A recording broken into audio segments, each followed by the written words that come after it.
గత నెలంతా దేవుడు తన రెక్కల చాటున మనల్ని భద్రపరిచాడు. మార్చి మాసంలోకి దేవుడు మనల్ని నడిపించాడు. అందుని బట్టి దేవునికి స్తోత్రాలు చెల్లిద్దాం. హల్లెలూయా. ఈ సమయంలో ఒక వాక్యాన్ని మనం చదువుదాం. కీర్తనలు 35వ వాక్యం చదువుకుందాం. కీర్తనలు 30వ కీర్తన 5వ వాక్యాన్ని చదువుకుందాం.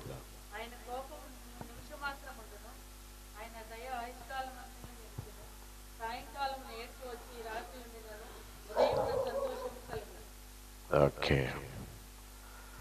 దేవునికి స్తోత్రం.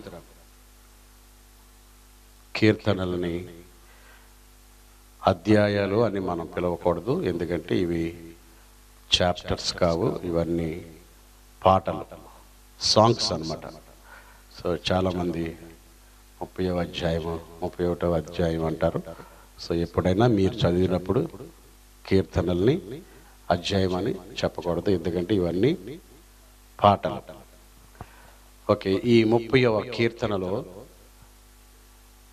దావీదు మహారాజు చక్కని మాట చెప్పుచున్నాడు. ఏంటంటే, ఆయన కోపము నిమిషమాత్రముండును, ఆయన దయ ఆయుష్కాలమంతయు నిలుచును.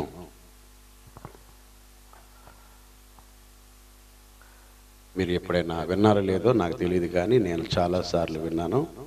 చాలామంది ఆయన కోపాన్ని గురించి చెప్తారు. ఆయన కోపం నిమిషమే ఉంటుంది. ఆ నిమిషమైన కోపానికి పర్వతపు పునాదులు కదిలిపోతాయి అని చాలామంది దేని గురించి చెప్తారంటే కోపం గురించి చెప్తారు. ఆయన కోపం చాలా భయంకరమైనది. ఆయన కోపానికి ఎవ్వరు కూడా తట్టుకోలేరు. ఆయన కోపించాడంటే పర్వతపు పునాదులు కదిలిపోతాయి. ఒక్క సెకండ్ ఆయన కోపం వచ్చిందంటే మన పట్ల మనం తట్టుకోలేమని అనేక మంది చెప్పడం నేను విన్నాను, నేను కూడా చెప్పాను. కారణం ఏంటంటే అర్థం కానప్పుడు. కానీ ఇప్పుడు అర్థమైన తర్వాత ఈ మాటల్లో చాలా సత్యాలు ఉన్నాయి, మీరు నేర్చుకుంటారని నేను నమ్ముతున్నాను. ఇంగ్లీష్లో ఎలా ఉందంటే,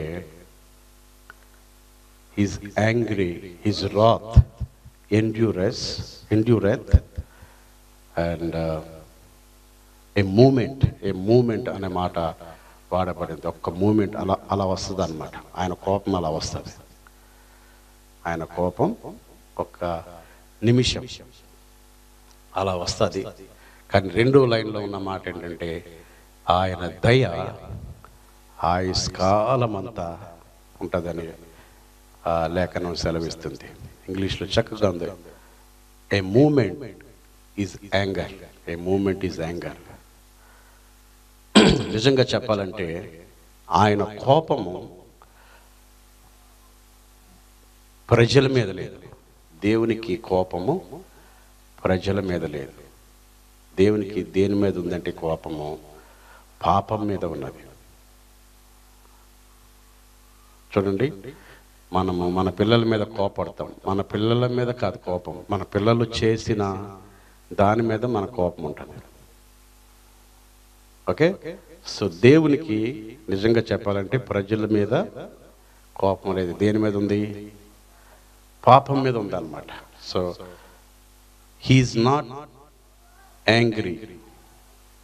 anger in people but in sin. పాపం మీద ఆయన కోపం ఉన్నదన్నమాట. మన మీద ఆయనకి కోపం లేదు. కానీ ఆయన కోపం అలా వచ్చి అలా వెళ్ళిపోయిందన్నమాట.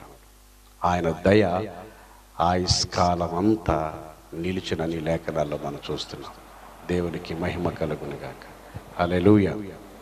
ఇక్కడ చాలా క్షుణ్ణంగా జాగ్రత్తగా మనం ఆలోచిస్తే, ఆయన కోపము నిమిషమాత్రం ఉండును, ఆయన దయ ఆయుష్కాలమంతయు నిలుచును. బ్రీఫ్ కేస్ తీసురా, యాంప్లిఫైడ్ బైబిల్ నా దగ్గర ఉంది, అది మీకు చదువుతాను.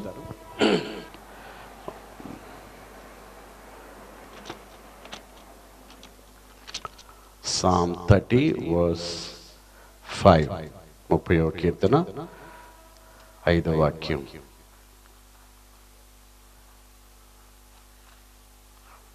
For his anger is but for a moment, but his favor is for lifetime, or in his favor is life. Weeping may endure for a night, but joy comes in the morning. ఆయన యొక్క కోపము ఒక్క నిమిషం, ఒక్క moment ఉంటుంది, కానీ ఆయన యొక్క దయ ఆయుష్కాలం ఉంటుంది. దేవునికి స్తోత్రం, హల్లెలూయా.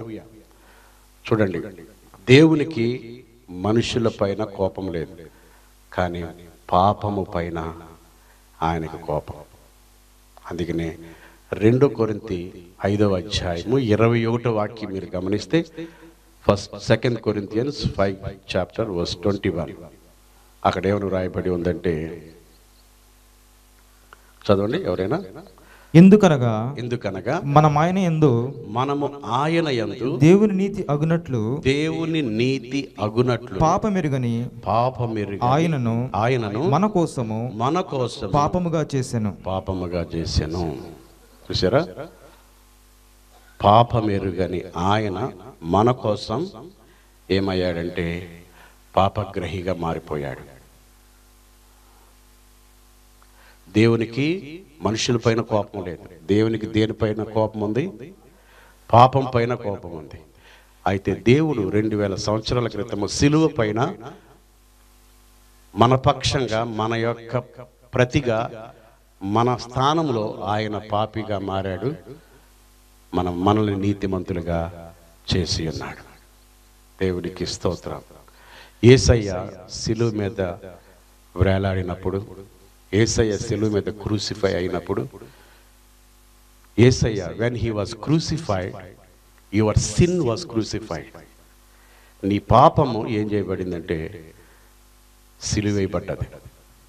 యేసు ప్రభు సిలువ మీద వేలాడినప్పుడు, సిలువ మీద క్రూసిఫై అయినప్పుడు, సిలువ మీద చంపబడినప్పుడు, మరణించినప్పుడు ఏమి చనిపోయిందంటే, ఏమి క్రూసిఫై అయిందంటే పాపము క్రూసిఫై అయిపోయింది.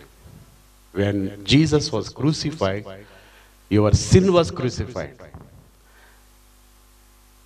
యేసయ్య ఎప్పుడైతే సిలువైపడ్డాడో పాపము ఆయన శరీరం మీద సిలువేయబడింది. అందుకనే దేవునికి మనుషుల మీద కోపం లేదు. దేవునికి దేని మీద కోపం ఉంది? పాపం మీద కోపం ఉంది. ఆ పాపమే ఆయన మీద పడింది కనుక, సో సిలువ వేయబడడం ద్వారా, మరణం ద్వారా పాపం అనేది ఏం చేయబడిందంటే క్రూసిఫై అయిందన్నమాట. దేవునికి స్తోత్రం, హల్లెలూయా. When Jesus was crucified on the cross, sin was crucified. Your sin crucified when Jesus was crucified. నీ పాపము సిలువ పైన క్రూసిఫైడ్ ఏమంటారు? సిలువ పైన సిలువేయబడింది. చెప్పండి హల్లెలూయా. నీ పాపము లోకంలో ఉన్న వారందరి పాపాలు. అందుకని యేసుప్రభు ఎందుకు వచ్చాడంటే, లోక పాప భారమును మోసుకొని పోయే దేవుని గొర్రెపిల్ల. సో నీ పాపము ఆయనకి వెళ్ళింది, ఆయన నీతి నీ మీదకి వచ్చింది. చాలాసార్లు ఎగ్జాంపుల్ మీకు చెప్పాను. ఇద్దరు రండి. చాలాసార్లు నేను బైబిల్ స్కూల్లో చెప్పాను. సో ఒకసారి మీకు కూడా చెప్తాను. గొర్రెపిల్లగా చూడండి, ఈయన పాపి, నేను ఒక యాజకుడిని అనమాట. సో యాజకుడి దగ్గరికి పాపి ఏం తీసుకొచ్చాడు? గొర్రెపిల్లని తీసుకొచ్చాడు. యాజకుడు పాపిని పరీక్షించకూడదు. యాజకుడు తీసుకొచ్చిన గొర్రెపిల్లని పరీక్షించాలి. ఈ గొర్రెపిల్ల నిష్కలంకమైనదై ఉండాలి, గుడ్డిదై ఉండకూడదు, వ్యాధులు ఉండకూడదు. ఈ గొర్రెపిల్లకి ఎలాంటి మచ్చ కానీ డాగు కానీ ఏది ఆ బాడీలో ఏదైనా వంకరతనం ఉంటే అర్పణకు అంగీకరించబడదన్నమాట. సో ఈ పాపి తీసుకొచ్చాడు గొర్రెపిల్లని తీసుకొచ్చినప్పుడు యాజకుడిగా నేను ఏం పరీక్షిస్తానంటే, చెప్పండి ఏం పరీక్షిస్తాను? గొర్రెపిల్లని పరీక్షించాలి యాజకుడు. సో చాలాసార్లు చర్చిలో ఏం బోధిస్తారంటే మిమ్మల్ని మీరు పరీక్షించుకోండి అంటారు. హల్లెలూయా. సో మిమ్మల్ని మీరు పరీక్షించుకుంటే ఎన్నటికీ మీరు అర్హులు కాలేరు. క్రీస్తులో మీరు ఏమై ఉన్నారో పరీక్షించుకోవాలి, అంతే. ఆమె చెప్పండి హల్లెలూయా. సో యాజకుడు చేయవలసిన పని ఉండు, ఈ గొర్రెపిల్ల ఉండడం లేదు, ఎందుకంటే నిజమైన గొర్రెపిల్ల కాదు కాబట్టి. సో ఈ గొర్రెపిల్లను చెవులు వెదకాలి, ఇది వెదకాలి. అప్పుడు ఈయన ఏమంటాడంటే యాజకుడు దానిపైన చెయ్యి వేయమంటాడు. చెయ్యి వేయి, 2 చేతులు. సో ఈ యొక్క గొర్రెపిల్ల యొక్క నీతి, గొర్రెపిల్ల యొక్క పరిశుద్ధత పాపి అయిన మనిషికి ట్రాన్స్ఫర్ అవుతుంది అన్నమాట, ఉత్పత్తి అవుతుంది. ఈయనకు బదులుగా గొర్రెపిల్ల వచ్చింది. గొర్రెపిల్ల స్థానంలో ఈయన ఉంటాడు, ఈయన స్థానంలో గొర్రెపిల్ల ఉంది. ఈయన పాపం అంతా గొర్రెపిల్ల మీదకి వెళ్ళింది, ఈయన నీతి అంతా గొర్రెపిల్ల మీదకి వెళ్ళింది. సో ఈయన పాపము ఎలాగా సిలువేయబడిందంటే ఈయన మరణము ద్వారా ఈయన పాపము సిలువేయబడింది. అందుకనే కోపము, దేవుని కోపము నిమిషమాత్రం ఉండను, ఏ మూమెంట్ నిమిషమాత్రం ఉండను, దయ ఆయుష్కాలం ఉండను. సో దయచేసి గమనించండి, యేసు ప్రభు సిలువ పైన మరణించడం ద్వారా మన యొక్క పాపం ఏమైందంటే యేసు శరీరం మీద మన పాపము మరణించింది. దేవునికి స్తోత్రం చెప్పండి హల్లెలూయా. సో జాగ్రత్తగా గమనించండి, ఒక మూమెంట్ ఆయన కోపం అలాగొచ్చింది. అందుకని యేసుక్రీస్తు వారు ఈ భూమి మీద ఉన్నప్పుడు, యేసుక్రీస్తు వారు చేతులు పెట్టించా, యేసుక్రీస్తు వారు ఈ భూమి మీద ఉన్నప్పుడు తండ్రి అని చాలాసార్లు సంబోధించాడు. తండ్రి నీ చిత్తమైతే ఈ గిన్నెని తీసివేయమన్నాడు. తర్వాత 17వ అధ్యాయం యోహాను సువార్తలో తండ్రి నువ్వు నాకు ఇచ్చిన ఈ మనుషులని ప్రార్థించాడు. ఎక్కడ ప్రార్థించినా తండ్రి అని ప్రార్థించాడు. కానీ సిలువ మీద మాత్రము సిలువ వేయబడుతున్నప్పుడు తండ్రి అని మొరపెట్టలేదు. ఏమన్నాడు చెప్పండి? నా దేవా నా దేవా నీవు నన్నేలా. అక్కడ ఏమన్నాడు దేవుణ్ణి? అప్పటి వరకు దేవుడు ఎవరైనకి? తండ్రి. కానీ ఆ క్షణంలో మాత్రం, ఆ మూమెంట్లో మాత్రము దేవుడు తండ్రి యేసయ్యకి ఏమయ్యాడంటే దేవుడు అయ్యాడు. అంటే ఆ క్షణములో ఎవరిని విడిచిపెట్టాడంటే కుమారుణ్ణి తండ్రి విడిచిపెట్టేశాడు అన్నమాట. అంటే ఆ సమయంలోనే దేవుని యొక్క ఆ మూమెంట్లోనే దేవుని యొక్క కోపము ఎవరి మీద పడ్డదంటే యేసయ్య మీద పడ్డదన్నమాట. అర్థమైందా?